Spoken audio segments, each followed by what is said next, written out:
അഫ്ഗാനിസ്ഥാനിൽ താലിബാൻ ഭരണകൂടം പുതിയ നിയമങ്ങൾ കൊണ്ടുവരികയാണ്. പുതിയ നിയമങ്ങളെന്ന് പറയാൻ കഴിയില്ല, അങ്ങേയറ്റം പഴഞ്ചൻ നിയമങ്ങളാണ് പുതിയതായി താലിബാൻ വീണ്ടും കൊണ്ടുവരുന്നത്. അതിലൊന്നാണ് അഫ്ഗാനിസ്ഥാനിൽ അടിമത്തം നിയമവിധേയമാക്കിയത്. താലിബാന്റെ പരമോന്നത നേതാവായ ഹിബത്തുള്ള അഖുന്ദ് സാദ ഒപ്പിട്ട ക്രിമിനൽ നടപടിക്രമങ്ങൾ ഔപചാരികമായി നിലവിൽ വരികയും ചെയ്തു. ഇതുപ്രകാരം സാമൂഹിക നില അനുസരിച്ചാണ് ഇനി ശിക്ഷ വിധിക്കുക. എന്നാൽ താലിബാന്റെ ഈ നീക്കത്തിനെതിരെ നിരവധി മനുഷ്യാവകാശ സംഘടനകൾ രംഗത്ത് വന്നിട്ടുണ്ട്. പുതിയ നിയമപ്രകാരം പൗരന്മാരെ 4 വ്യത്യസ്ത വിഭാഗങ്ങളായി തരംതിരിക്കും. മതപണ്ഡിതന്മാർ, ഉലമ അല്ലെങ്കിൽ മുല്ല എന്ന് അറിയപ്പെടുന്നവർ, വരേണ്യവർഗം, അഷ്റഫ് എന്നാണ് ഇവർ അറിയപ്പെടുന്നത്. പിന്നെ മധ്യവർഗം, താഴ്ന്ന വിഭാഗം എന്നിങ്ങനെയാണ് സമൂഹത്തെ 4ആയി തരംതിരിച്ചിരിക്കുന്നത്. പുതിയ നിയമത്തിന്റെ കേന്ദ്രബിന്ദുവായ ആർട്ടിക്കിൾ 9 ആണ് അഫ്ഗാൻ സമൂഹത്തെ 4 വിഭാഗങ്ങളായി തരംതിരിച്ചിരിക്കുന്നത്. ഇതുപ്രകാരം കുറ്റം ചെയ്തയാളുടെ സാമൂഹ്യ നില അനുസരിച്ചായിരിക്കും ഇനി ശിക്ഷ വിധിക്കുന്നത്. ഇസ്ലാമിക പണ്ഡിതൻ ഒരു കുറ്റകൃത്യം ചെയ്താൽ അതിന് ശിക്ഷയായി കിട്ടുന്നത് വെറും ഉപദേശമായിരിക്കും. അതായത് അവർക്ക് എന്തും ചെയ്യാം, ഉപദേശം കേട്ടാൽ മതി. ഇനി കുറ്റം ചെയ്താൽ വരേണ്യവർഗത്തിൽപ്പെട്ട ആളാണെങ്കിൽ കോടതിയിലേക്ക് വിളിപ്പിക്കുകയും അവിടെ നിന്നും ഉപദേശിക്കുകയും ചെയ്യും.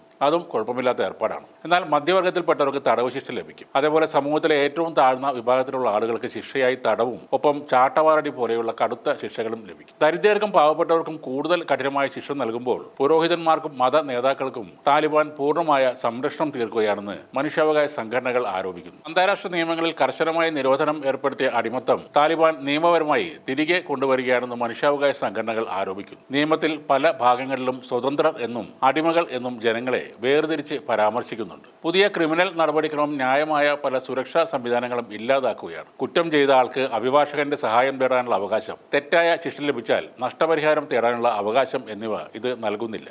കുറ്റം തെളിയിക്കുന്നതിന് കുറ്റസമ്മതമൊഴിയെ ആണ് ആശ്രയിക്കുന്നത്. അത് ബലം പ്രയോഗിച്ചുള്ള കുറ്റസമ്മതവും ആകാം. ജഡ്ജിമാരുടെയും നിയമപാലകരുടെയും മേൽനോട്ടമോ ഉത്തരവാദിത്തമോ ഇല്ലാതെയാണ് ഈ സംവിധാനം പ്രവർത്തിക്കുക. ഡാൻസ് ചെയ്യുക അല്ലെങ്കിൽ ഒത്തുകൂടുക എന്നീ കാര്യങ്ങളും കുറ്റകൃത്യമായി കണക്കാക്കപ്പെടും. ഇത് സാംസ്കാരികമായ പ്രവർത്തനങ്ങളിൽ ഏർപ്പെടുന്നതിൽ നിന്ന് ആളുകളെ തടയുകയും ശിക്ഷിക്കാൻ ജഡ്ജിമാർക്ക് അധികാരം നൽകുകയും ചെയ്യുന്നു. പുരോഹിതന്മാരെയും മതപരമായ ഉന്നതരെയും നിയമത്തിന് മുകളിൽ പ്രതിഷ്ഠിച്ച് സമൂഹത്തിലെ താഴ്ന്ന വിഭാഗത്തെ വേട്ടയാടുകയാണ് താലിബാൻ. ഭർത്താക്കന്മാർക്ക് സ്ത്രീകളെ തല്ലാനുള്ള അവകാശം ഉണ്ടെന്നും എന്തെങ്കിലും പരിക്ക് പറ്റിയാൽ മാത്രം 15 ദിവസത്തെ ജയിൽ ശിക്ഷ അനുഭവിക്കേണ്ടി വരുമെന്നുമാണ് പുതിയ നിയമം പറയുന്നത്. അതേപോലെ ഭർത്താക്കന്മാരുടെ സമ്മതമില്ലാതെ ഭാര്യമാർ ബന്ധുവീട്ടിൽ സന്ദർശനത്തിന് പോയാൽ അതും കേസാക്കി എടുത്ത് 3 മാസം തടവ് ശിക്ഷ അനുഭവിക്കേണ്ടി വരുമെന്നും നിയമത്തിൽ പറയുന്നു. ദുരിതപൂർണമായ ജീവിതത്തിൽ നിന്നും നരകതുല്യമായ ജീവിതത്തിലേക്ക് പോവുകയാണ് അഫ്ഗാൻ ജനത.